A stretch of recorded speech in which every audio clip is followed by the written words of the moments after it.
أعوذ بالله من الشيطان الرجيم بسم الله الرحمن الرحيم الحمد لله رب العالمين والصلاة والسلام على سيد الأنبياء والمرسلين حبيب إله العالمين العبد المؤيد الرسول المسدد المصطفى الأمجد المحمود الأحمد أبي القاسم مصطفى محمد صلى الله عليه وآله وسلم. Dear brothers and sisters, in the previous session I explained the rules regarding the time for prayers, combining prayers, and the relevant issues regarding prayers.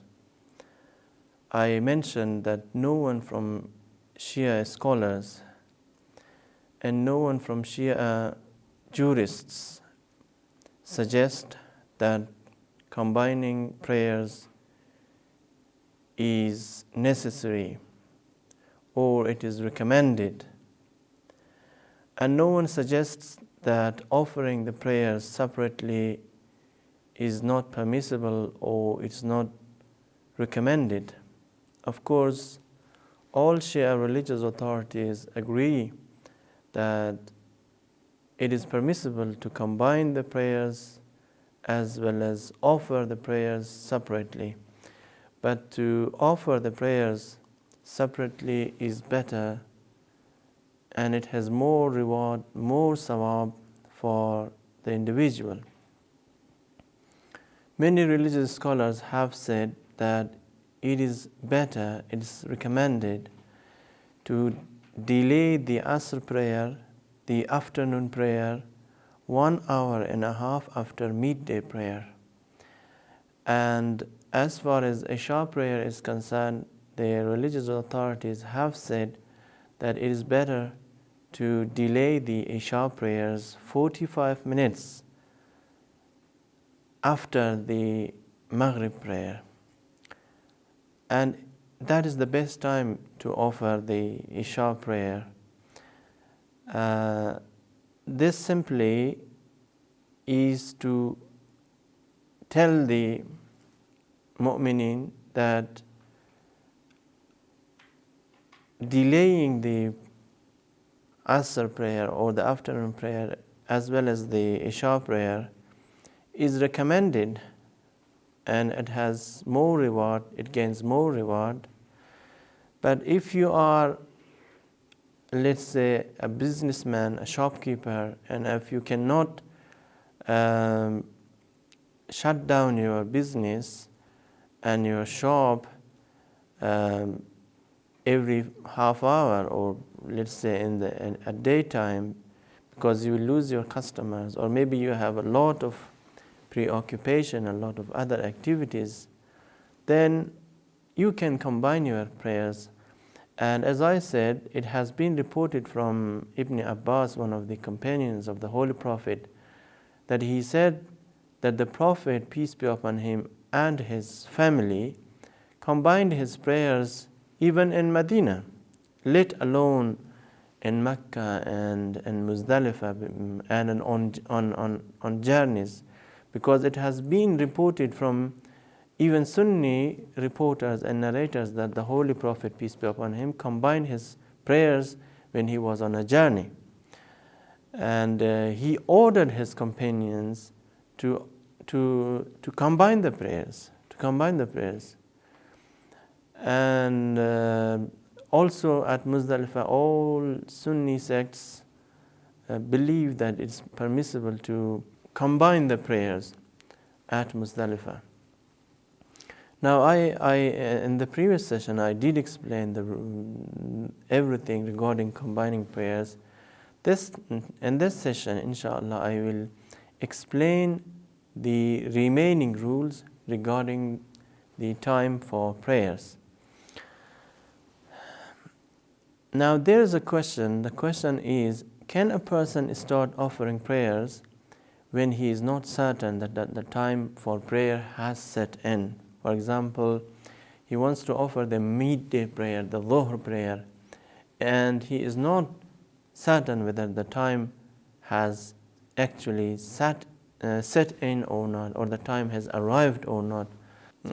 He cannot, if he is not sure, he cannot offer his prayers. He cannot start offering the prayers when he is not certain or when he is not sure. If he considers it probable that the time has set in and then he starts offering the prayers, and later on it transpires, it becomes known that the time had not set in, it is necessary for him to repeat the prayers.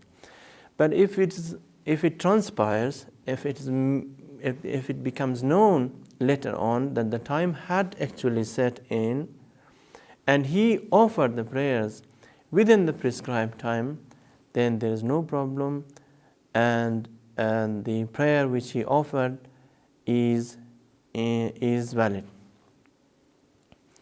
Of course, those people who have restrictions, for example, maybe some people might be in a prison, they don't have access to time, they cannot see the sky, and the room is dark, or maybe it's very cloudy. If there is an impediment, it is sufficient to act on one's surmise, on one's conjecture and guess.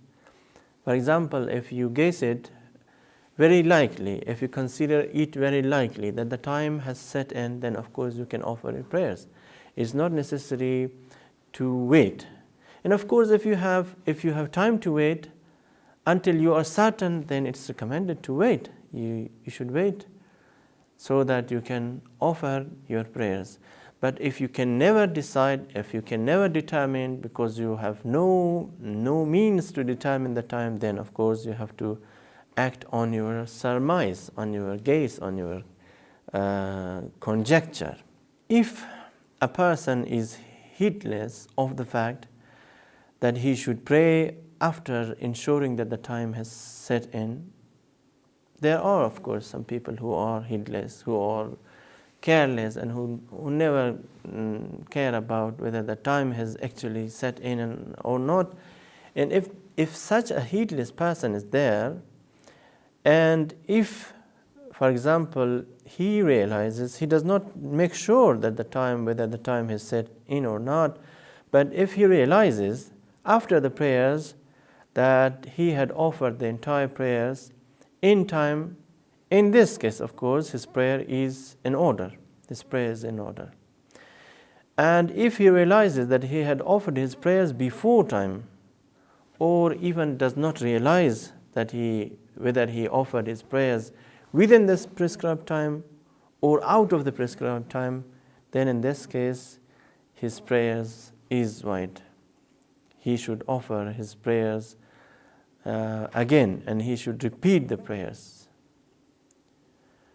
Because it's essential for every adherent Muslim, for every practitioner, for every abiding Muslim, to make sure that the time has set in. And he cannot offer his prayers if he is not sure. The same is true with other time-framed obligations like fasting. You cannot break your fast if you are not sure that the time has set in. First of all, you make sure that the time has set in, and then you can break your fast. You should make sure that the time has set in and then offer your prayers. Yes. Now another question arises, what should a person do if he has very little time left? For example, can he do the mustahab acts like qunut. Of course, a prayer consists of many mustahab parts. Like for example, the tasbihat arba'ah, is recommended that you should recite the tasbihat arba'ah thrice. But reciting it once is obligatory. Thrice is recommended. Qunut is a recommended part of the prayer. It's not wajib. And also there are many recitals, many salawat and many takbirs which are recommended and which are not a part of the prayers.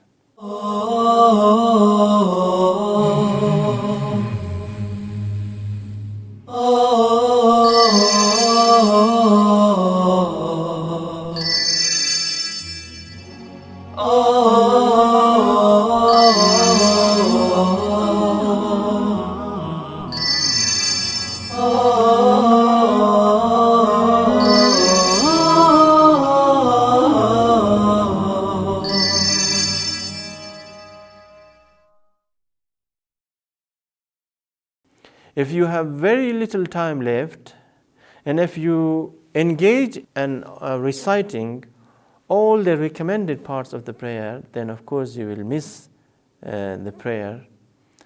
In this case, the religious scholars have said that you should leave the recommended parts and only recite the obligatory zikr, the obligatory parts of the prayers. For example, you can leave the qunut and it's not necessary to perform the qunut, and of course you should only offer the obligatory part.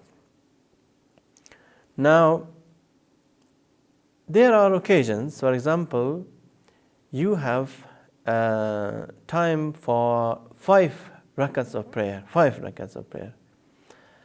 and you know that you have to offer dhuhr and asr prayer, the midday and afternoon prayers. The religious authorities, the religious scholars have said that if you have time for 5 rakats of prayers, if you are not a traveler, of course, because a traveler has to shorten his prayers, he has to offer 2 rakats of zuhr prayer and 2 rakats of asr prayer.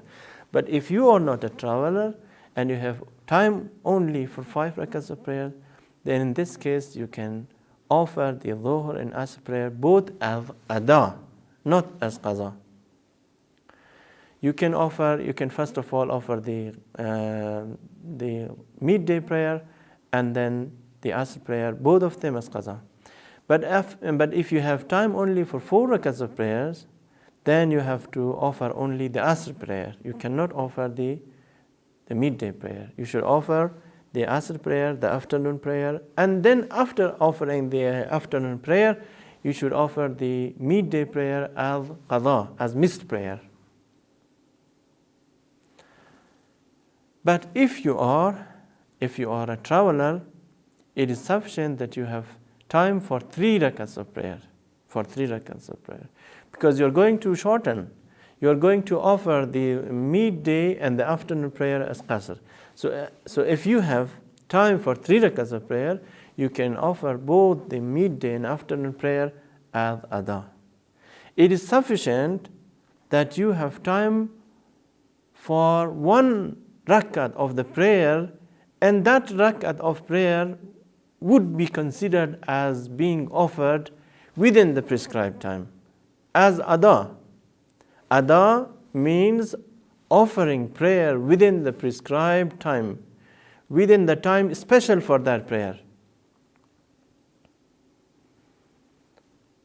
If you have only time for 3 rakats of prayer, then of course, as a traveler, you should offer both the midday and afternoon prayer as ada. Ada, as I said, means that you offer the prayer with the niyyah that you are going to offer the midday and asr prayer within the prescribed time. The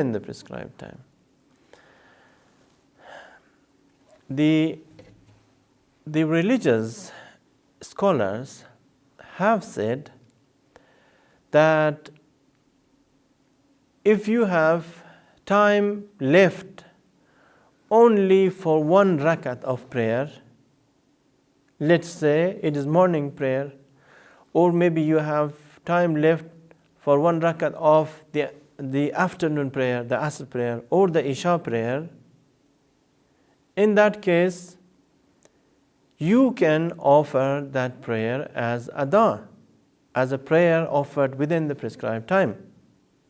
Though you are sure that the 3 other rakats of prayer, if you are going to offer the Asr prayer, for example, you will offer the 3 remaining rakats out of the prescribed time, but that will be counted as a prayer offered within the prescribed time. So remember, if you have only 1 minute left for the afternoon prayer or the Isha prayer, because you cannot offer the midday and Maghrib prayer if you have got only 1 minute. If you've got only 1 minute, you have to offer either the Asr prayer or the Isha prayer, depending which prayer you are offering and which prayer you have to offer. In that case, you have to offer either the Isha prayer or the Asr prayer. Of course, the same rule, the same details and the same explanations regarding the midday and afternoon prayer apply to Isha and to Maghrib and Isha prayers. Dear brothers and sisters, as you know very well that a prayer consists of the rukn and the non-rukn parts. Probably or most surely you have heard from religious scholars that as far as the rukn is concerned, the rukn is the most essential and most important parts of the prayer, without which the whole setup, the whole prayer is deformed, it is destroyed. So I can translate the word rukn as the basic element of prayer. So the basic element of prayer is the most important element of prayer, is the most important part of the prayer. We have 5 basic elements in every prayer. First of all, we have the niyat, and then takbiratul ihram.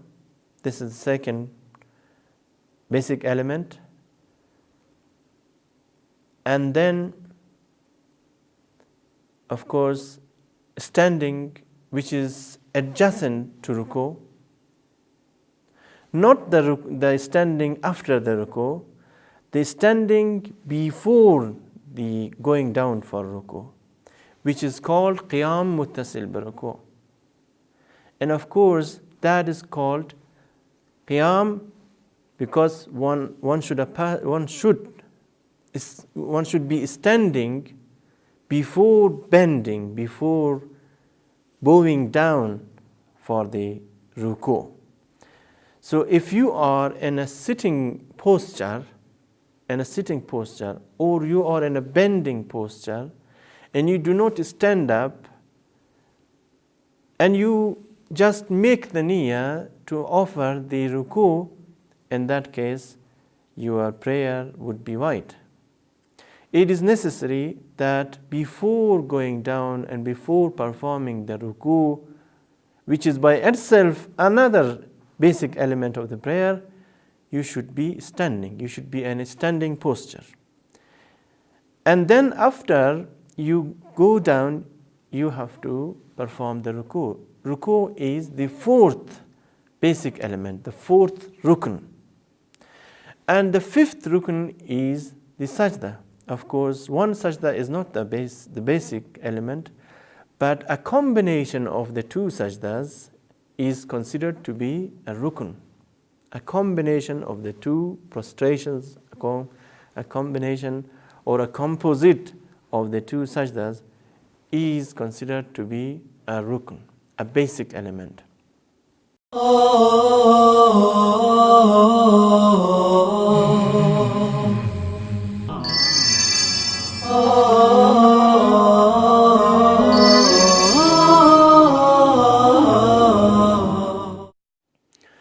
When it comes to a basic element in prayer, one should not leave out any basic elements. And if a prayer is devoid of one of the basic elements, the whole prayer is invalid. And of course, it does not make any difference whether you leave out the basic element intentionally or unintentionally, willingly or unwillingly, and of course intentionally or inadvertently. The prayer is made void if you forget, for example, to offer one rukn, for example the ruku or the sujud.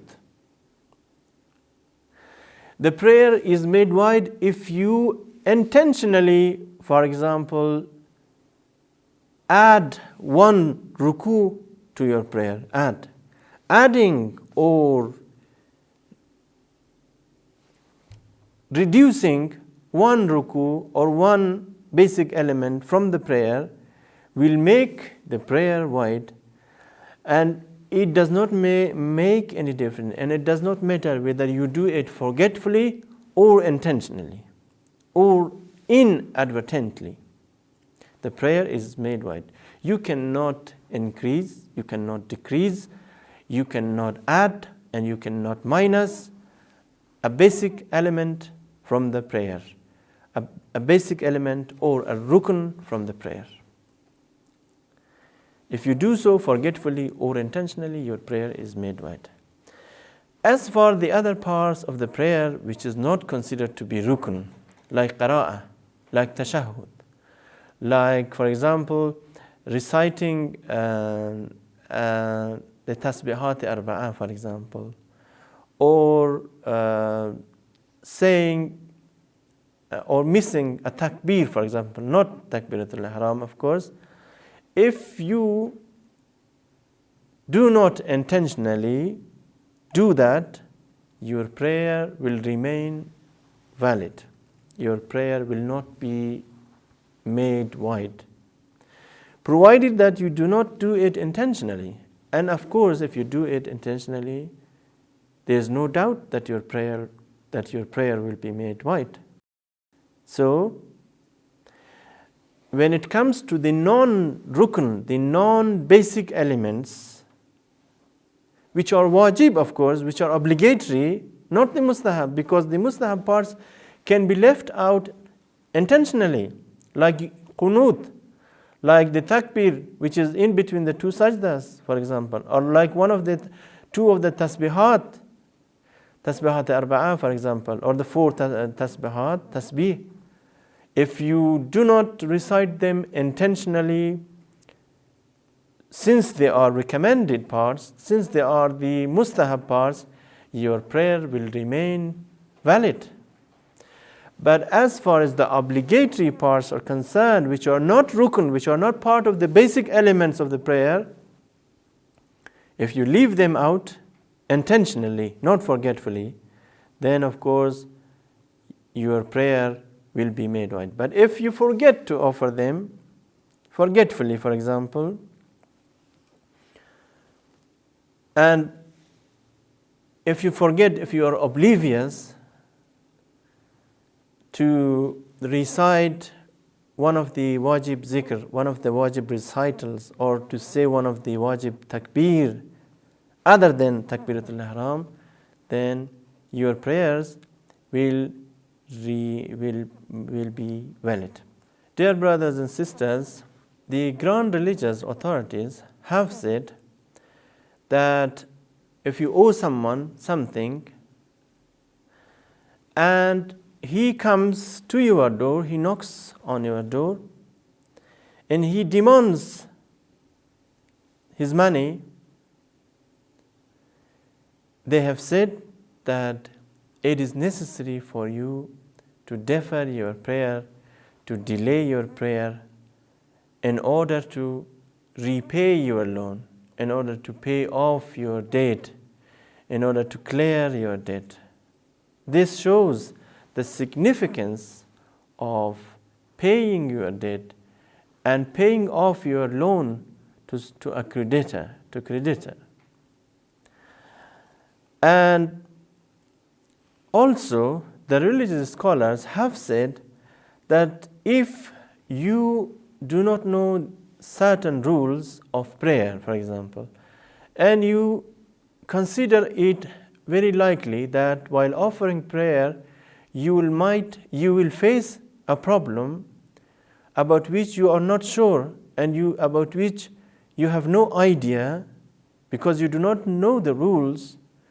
In that case, the grand religious authorities have said that you can defer your prayers, you can delay your prayers until you should learn the relevant rules. That's why I have always emphasized that we should